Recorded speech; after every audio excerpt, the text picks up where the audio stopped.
ദേവരഥ സംഗമത്തോടെ ഇത്തവണത്തെ കൽപ്പാത്തി രഥോത്സവത്തിന് തിരശീല. വൃശ്ചിക സദ്യയിൽ നടന്ന സംഗമം കാണാൻ ആയിരക്കണക്കിന് ആളുകളാണ് കൽപ്പാത്തിയിലേക്ക് ഒഴുകിയെത്തിയത്.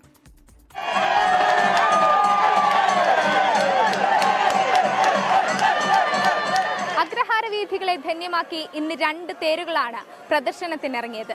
പഴയ കൽപ്പാത്തി ക്ഷേത്രത്തിലെയും ഒപ്പം തന്നെ ചാത്തപുരം ക്ഷേത്രത്തിലെയും തേരുകൾ. എന്തായാലും രാവിലെ മുതൽ തന്നെ വലിയ തിരക്കാണ് കൽപ്പാത്തിയുടെ വീഥികളിൽ ഇന്ന് അനുഭവപ്പെട്ടത്. 10 നാൾ നീണ്ട കൽപ്പാത്തി രഥോത്സവത്തിൽ അവസാന ദിനമായ ഇന്നും രാവിലെ മുതൽ തന്നെ ദേവരഥങ്ങൾ അഗ്രഹാര വീഥികളിൽ പ്രദക്ഷിണം നടത്തി. വാദ്യമേളങ്ങളുടെ അകമ്പടിയോടെയായിരുന്നു രഥങ്ങളുടെ പ്രയാണം.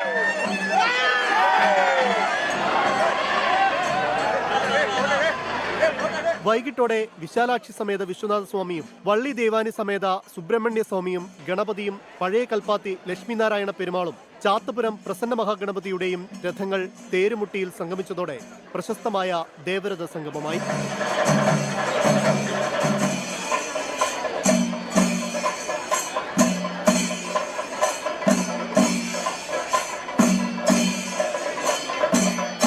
രാവിലെ മുതൽ പാലക്കാട്ടുകാരുടെയും ഇതര ജില്ലകളിൽ നിന്നുള്ളവരുടെയും വന്നൊഴുക്കാണ് അഗ്രഹാര വീതിയിലുണ്ടായത്.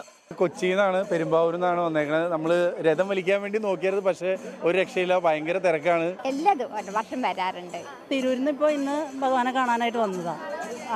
സന്തോഷം, വളരെ വളരെ സന്തോഷം. വിസ്മയിപ്പിക്കുന്ന കാഴ്ചകളാണ് നമുക്ക് കാണാൻ കഴിയുന്നത്. ഇൻസ്റ്റയിൽ കണ്ടിരുന്നു, അപ്പോൾ നല്ല അടിപൊളിയായിട്ടുണ്ട്.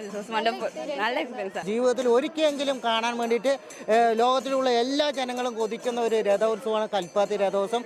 നാളെ രാവിലെയാണ് രഥോത്സവത്തിന് കുണ്ടമ്പലത്തിൽ ഔദ്യോഗികമായി കൊടിയിറങ്ങുക. ദേവരഥ സംഗമവും കഴിഞ്ഞു. ഇനി വിശ്വാസികൾ മടങ്ങുന്നത് പലരും വീടുകളിലേക്കല്ല, പല രാജ്യങ്ങളിലേക്ക്. ഇനി അടുത്ത രഥോത്സവ കാലത്തിനായുള്ള കാത്തിരിപ്പിനാണ്. ആയിഷത്തുൽ ഷംനയ്ക്കും രാജീവിനൊപ്പം നിഖിൽ പ്രമേഷ്, 24 പാലക്കാട്. ലോകത്തെവിടെയായാലും ഏത് സമയത്തും 24 വാർത്തകളും ഓഗ്മെന്റഡ് റിയാലിറ്റി പാക്കേജുകളും എക്സ്പ്ലെയിനറുകളും വിശദമായി കാണാൻ ഞങ്ങളുടെ യൂട്യൂബ് ചാനൽ നിങ്ങൾക്ക് സബ്സ്ക്രൈബ് ചെയ്യാം.